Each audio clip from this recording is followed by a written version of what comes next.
Eyebrows কি আর কেন প্রয়োজন সেটা আমরা সবাই জানি। বেশিরভাগ মহিলা এবং কিছু সংখ্যক পুরুষও আইব্রো ব্লক করিয়ে থাকেন। আজ কিন্তু আমরা আলোচনা করব একদম অন্যরকম একটা বিষয় নিয়ে। আইব্রো শেপ এবং ব্যক্তিত্ব কিভাবে অঙ্গাঙ্গিভাবে জড়িত সেই বিষয় নিয়ে। আমার ৩৩ বছরের কর্মজীবনে আমি লক্ষাধিক আইব্রোজ করেছি বা দেখেছি। আমার অভিজ্ঞতা অনুযায়ী সেগুলোকে আমি কয়েকটা ভাগে ভাগ করেছি। প্রত্যেকটা ধরন মানুষের চরিত্র সম্বন্ধে কিছু স্বচ্ছ ধারণা উপস্থাপিত করে। কি করে একজন ফেস শেপ অনুযায়ী আইব্রো করবেন বা করাবেন সেটা নিয়ে এর আগে একটি ভিডিও পাবলিশ করেছি, প্রয়োজন হলে দেখে নিতে পারেন, লিঙ্ক ডেসক্রিপশনে দেওয়া থাকবে। সাধারণত আমরা আইব্রো শেপকে 5টি ভাগে ভাগ করে থাকি: S shaped, hard angled, soft angled, straight, rounded. Curved eyebrow মানে বিভিন্ন ধরনের রাউন্ডেড শেপ আইব্রোজ এই ক্যাটেগরির মধ্যে পড়ে। যাদের এই ধরনের আইব্রো শেপ তাদের মানসিক ফোকাস মানুষ ভিত্তিক, মানুষের সাথে বোঝাপড়ার মাধ্যমে বিশ্বের সাথে সবথেকে ভালোভাবে সংযোগ ও সম্পর্ক স্থাপন করে থাকেন। যে কোনো ধারণা বা তত্ত্ব আপনাদের মতন মানুষকে বোঝাতে হলে ব্যক্তিগত অভিজ্ঞতার উদাহরণ দিয়ে বোঝানো সম্ভব। চলে আসি স্ট্রেট আইব্রোজ যাদের হয় তাদের ব্যাপারে কি জানা যায়। তারা স্ট্রেট ফরওয়ার্ড, রিয়েলিস্টিক হয়ে থাকেন এবং কোনো বিষয়ে টেকনিক্যাল ডিটেলস জানতে পছন্দ করেন। আবেগ আপনার বিচারকে প্রভাবিত করতে পারে না। অ্যাঙ্গেলড আইব্রোজ, যে কোনো পরিস্থিতিতে নিজেকে মানসিকভাবে নিয়ন্ত্রণে রাখা আপনার জন্য গুরুত্বপূর্ণ। আপনার মধ্যে ভালো নেতৃত্বের গুণাবলী থাকার জন্য খুব কম লোক আপনাকে চ্যালেঞ্জ করার সাহস পাবে। আপনি সবসময় সঠিক থাকতে পছন্দ করেন, তাই আপনার মনোযোগী থাকাটা অত্যন্ত জরুরি।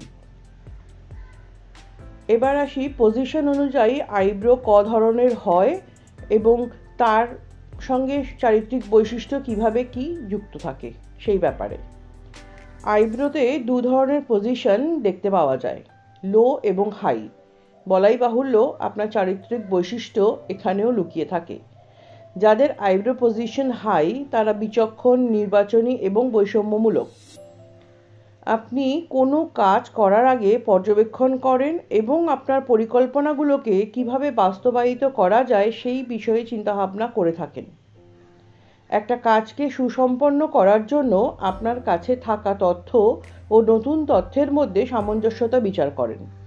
কোনো তথ্য আপনি সংবেদনশীলতা ও ইমোশনের সাথে সঞ্চয় করেন, আবার প্রয়োজনে পুঙ্খানুপুঙ্খভাবে স্মরণ করতেও পারেন। কোনো বিষয় মূল্যায়ন করার বা সিদ্ধান্ত নেবার আগে সেই বিষয়ে অনেক সময় নিয়ে চিন্তাভাবনা করা আপনার বিশেষ বৈশিষ্ট্য। এবার আসি তাদের কথায় যাদের আইব্রোর পজিশন লো বা নিম্নগামী হয়। এরা অভিব্যক্তি স্পষ্ট প্রকাশ করতে সক্ষম, খুব দ্রুত অ্যাকশন টেকার। কেউ যদি ধীরে সুস্থে নিজের বক্তব্য রাখার চেষ্টা করে এরা প্রায়শই তার কথার মাঝে হস্তক্ষেপ করে থাকেন। প্রাথমিকভাবে আশাবাদী, কিন্তু সমালোচনা করলেই বিরোধিতা করে থাকেন। আপনার ধৈর্য বৃদ্ধি করাই আপনার কাছে অন্যতম চ্যালেঞ্জ। ভ্রুয়ের কালার ও হেয়ার গ্রোথের প্যাটার্নও আপনার চারিত্রিক বৈশিষ্ট্য বর্ণনা করে। এই বিষয়ে আমরা পরবর্তী ভিডিওতে আলোচনা করব। ততক্ষণে আমরা দেখে নিই কত ধরনের আইব্রো শেপ দেখতে পাওয়া যায়। এই বিভিন্ন ধরনের আইব্রো শেপ থেকেও আপনি কী ধরনের ব্যক্তি বা আপনার পছন্দ সম্বন্ধে একটা সম্যক ধারণা পাওয়া যায়। ড্রামাটিক বা নাটুকে, গ্ল্যামারাস বা চাকচিক্যময়, অ্যাট্রাকটিভ বা আকর্ষণীয়, মিস্টেরিয়াস বা রহস্যময়, সফিস্টিকেটেড বা অত্যাধুনিক, সেক্সি এবং সর্বশেষ হচ্ছে সিডাকটিভ বা আকৃষ্ট করার ক্ষমতা সম্পন্ন। আজ এই পর্যন্তই। আসবো পরবর্তী অংশ নিয়ে পার্ট 2-তে। ভালো লাগলে ভিডিওটি অবশ্যই লাইক ও শেয়ার করবেন এবং সাবস্ক্রাইব করে আমার পাশে থাকার চেষ্টা করবেন। নমস্কার।